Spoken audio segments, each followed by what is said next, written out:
I'm Sharon Giles. My job title is Director of Human Resources, and that's at the Utah State University Research Foundation Space Dynamics Lab. Well, what drew me to my occupation was probably first and foremost my dad. He was in human resources, and so as I watched him as a little kid, I thought it would be a terrific profession to go into. I would say there's a couple of professional accomplishments that I'm proud of.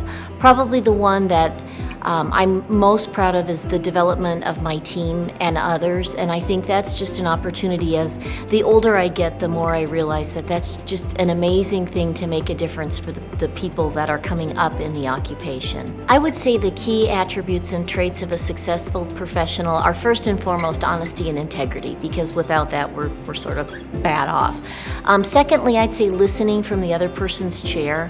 That has served me really quite well to be able to understand where they're coming from and really listen and not just offer advice or counsel without thinking about where they're coming from and what their experiences are. This is embarrassing because I always get labeled as enthusiastic, and part of me kind of goes, I hate to be that enthusiastic, and yet optimism and enthusiasm are really some pretty good traits.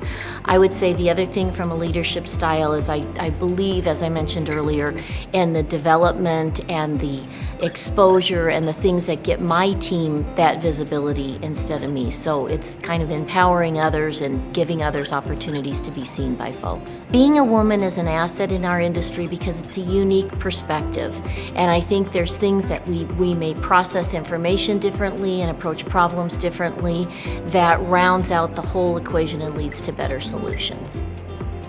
I would say there are causes I'm passionate about in terms of the breast cancer awareness. I do the Komen Run, and when you're surrounded by men and women that believe in that cause, it's tough to not have that be contagious.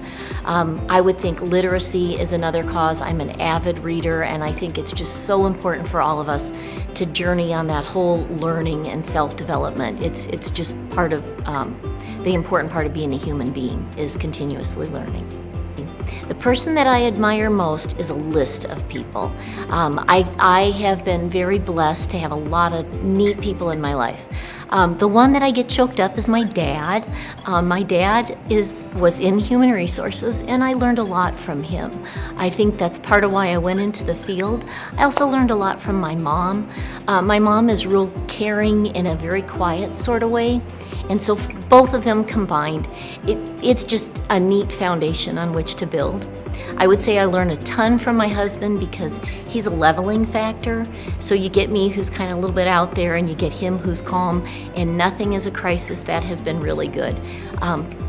Accompany that with just countless amazing mentors within and outside of my field, men and women, and it has been really just a joy to be surrounded by people like that. So I admire all of them for very different reasons that have kind of come together and helped me be who I am.